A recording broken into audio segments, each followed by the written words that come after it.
Good evening and a very warm welcome to this edition of Public Forum. I'm Shalini Verma. 62 years ago, India became a republic, breathing through the wounds of partition, extreme poverty, darkness caused by illiteracy and religious conflict, almost drowned the fervour of freedom and idealism that had freed the country from the clutches of the British Empire. 2 generations later, this tragic turn of events in the nation's life is only a faint memory for most Indians. Today in Public Forum, we look back to find out how far we have travelled and the distance we have yet to cover. Right, and my guests today are Professor C. Kumar, who is the Vice Chancellor with OP Jindal Global University. So we first ask our panelists in this segment about the building blocks on which rests the story of Indian growth. That is, have we got our basics in place or are there huge gaps to be filled? So what have been the most significant ideas of our republic, according to you, Professor Rajkumar? Well, if you remember, just after the formation of the Constitution, one of the biggest challenges of the nascent democracy was to ensure that the vociferous tendencies that were developing within the country had to be maintained within the pluralistic polity.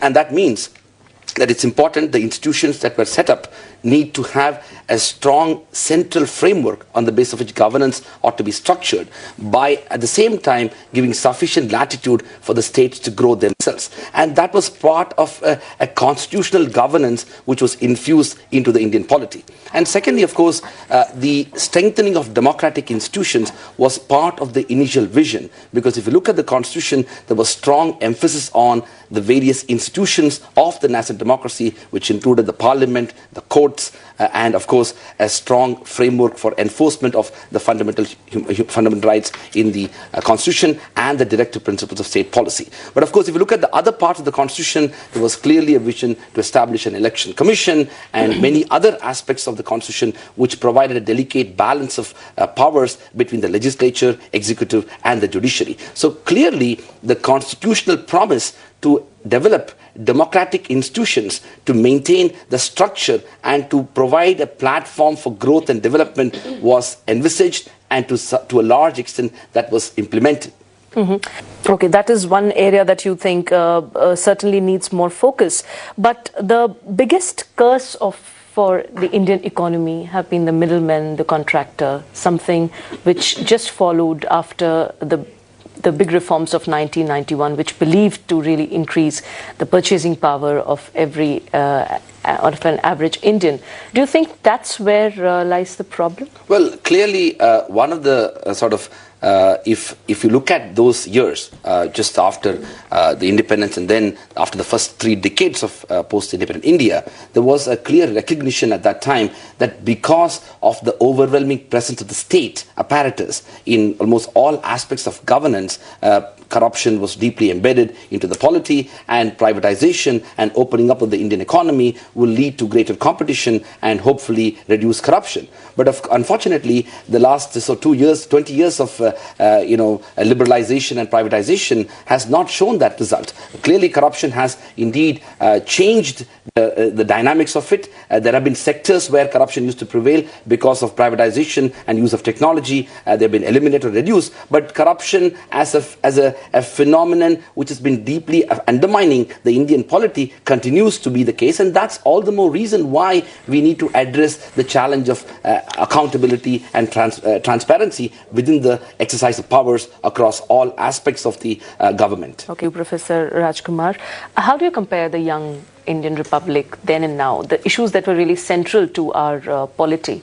Well, one of the famous speeches by Dr. Ambedkar, the chairman of the drafting committee of the Constitutional Assembly, just after the Constitution was drafted, he said that, we have an amazing Constitution, but regardless of how great a Constitution is, if the people who are going to man this Constitution, if they are not going to be good, we're not going to achieve much. Just as even a bad Constitution governed by good people could make a huge difference. So this aspect of the kind of honesty and integrity and commitment and dedication of the people who are going to govern the country was obviously in the minds of the framers of the Constitution. Now, one of the important aspects of this Constitution was that the Constitution was flexible for growth and evolution.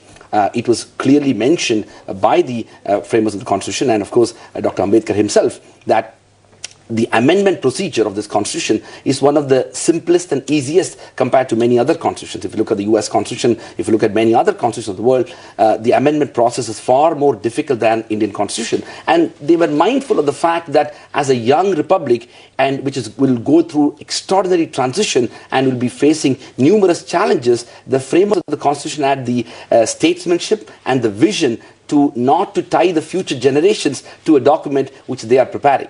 Now, obviously, we have seen that the last 60 years have shown an extraordinary number of amendments which have in many ways changed the character of the Republic. But in my view, one of the most significant amendments of the Constitution is the 73rd and 74th Amendment of the Constitution, which radically transformed the polity in pretty much bringing to the forefront the Panchayati Raj institutions and the Nagarpalikas, democratic decentralization, which Gandhi spoke about, before the independence, was institutionalized through that process, where power sharing is distributed among the multi-layered process of government. So, does that also mean some sort of big change in the dynamics of democracy? As he says, it's healthy for our democracy. What do you think? Absolutely. I mean, one of the important aspects of that is the Dalit question. I think increasingly people who are marginalized historically or otherwise have asserted power across different states.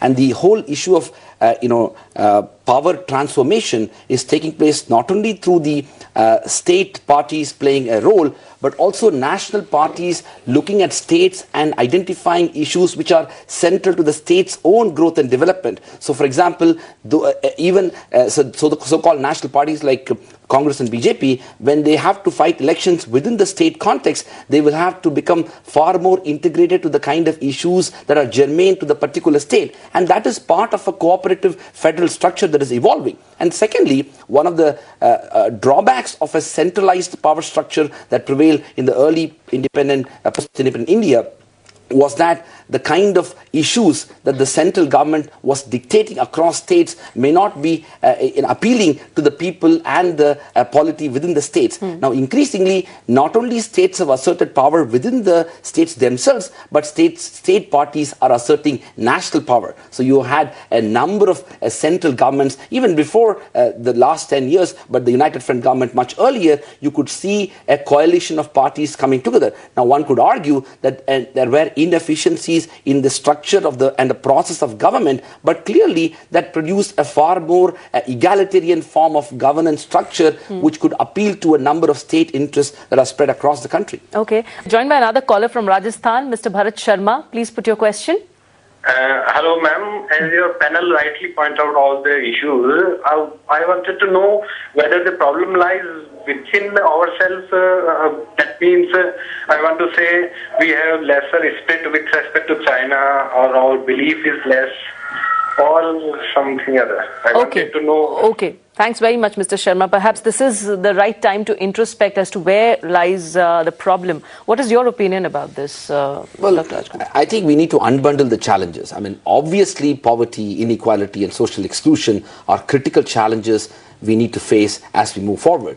But also another important and significant problem is also our struggle to establish a rule of law society, a society that respects the rule of law, that provides access to justice. Because at present, one of the important threats to the Indian democracy is not necessarily an external threat. It's an internal threat on the basis of a large number of people within our country not accepting the form of governance and having lost faith in the democratic institutions and its ability to provide justice. So it's important we ensure that the policies that we formulate and the challenges that we are addressing constantly is aware of the internal process that leads to massive injustices, that leads to people losing faith in it. And I think that ought to be the basis for which our policies and the current debate relating to Lokpal, as well as our effort to fight corruption, should be seen in that light, where today a large number of our people are simply continuously and rapidly losing faith in the democratic institutions, including parliament as well as other institutions which are precisely formed and created with a view to address these challenges. Exactly. We are joined by a caller right now from Delhi, Mr. Hemant. Please put your question. या जी आई कहिए। Want to ask you कि 2-3% GDP तो घटेगा, ये political will नहीं है। Right to food आप ले आइए या रिफॉर्म्स में तेजी लाना, रिफॉर्म्स में तेजी आएगी, राइट टू फूड आएगा तो 2-3% जीडीपी अपने आप बढ़ जाएगा। 2 या 3% जीडीपी बढ़ाने का सिर्फ एक ही रास्ता है, पॉलिटिकल विल होना चाहिए। Okay. अगर पॉलिटिकल विल नहीं है तो जीडीपी 9 की बजाय 5% पे भी आ सकता है। पॉलिटिकल विल ही एक रास्ता है और आप इंडिया को सुपर पावर बनाने का। Thank you very much, Hemant. I would not underestimate the importance of these rights, particularly because there has been a large-scale, injustice caused to the people of India because of the constitutional promise that was given and was not delivered. So rights in any society have the ability to empower people. So if you look at all these growth and development of the right to education or the right to food or right to information, these rights did not grow just out of the constitution. It actually grew out of a people's movement in terms of asserting these rights. But at the same time, we've also seen, the development versus environment debate returning to the public circles. People have now started talking about it.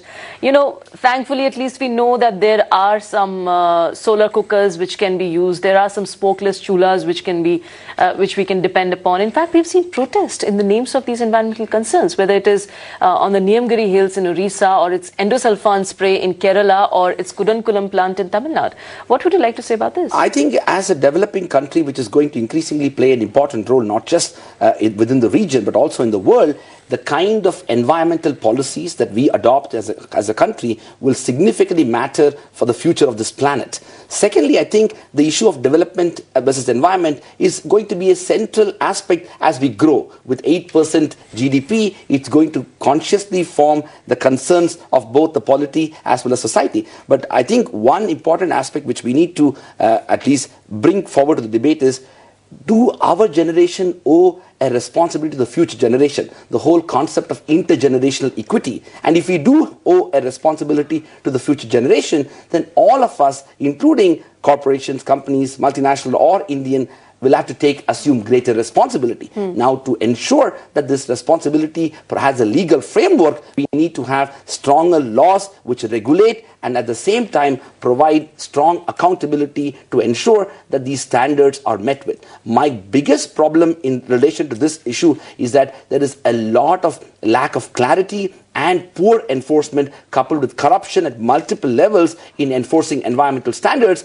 which sends a very wrong signal, and ultimately huge losses are suffered by many big projects, which also is not in the best interest of our country. We were talking about the huge claims of gender equality in our country. Have we really able to meet those things? Or do you think that the gender equations have changed completely? I believe we have a long way to go. I mean, clearly the issue of the normative and legal framework seems quite progressive. We've made significant strides on that.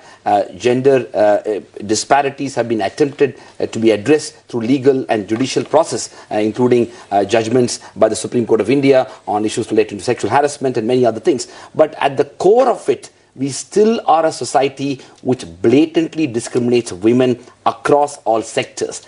We still have to address the issue of attitude of families across the country in dealing with gender diversity, but more importantly, empowerment of women.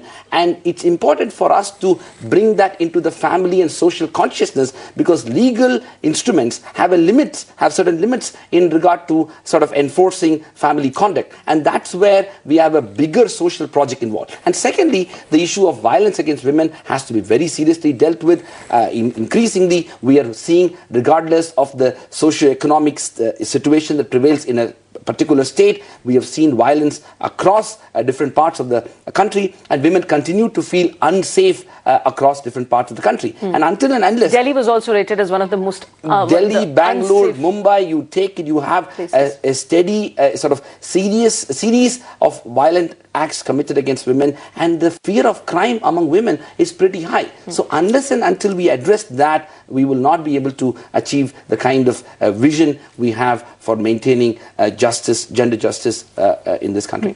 But at the same time, we've seen that the life expectancy ratio has gone up in the country, and with that, there are problems which time and again have come in today's discussion too. That is around malnutrition, that is around problems and diseases like tuberculosis, malaria, cholera, jaundice.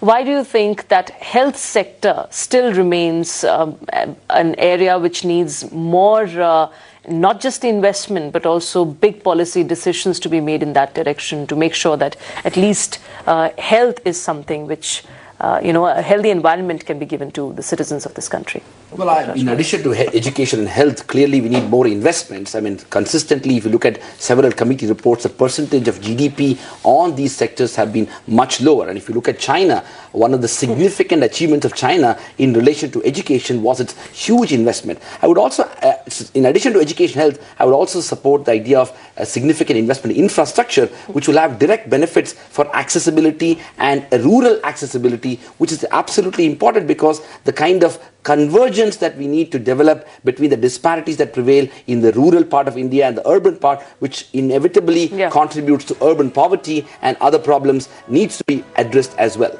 Okay, so on that note, it's time here to thank all of you. Thanks very much for joining us here. The state of the Republic is a sweet and sour story, but the one great cause for celebration is that Indian democracy is going from strength to strength.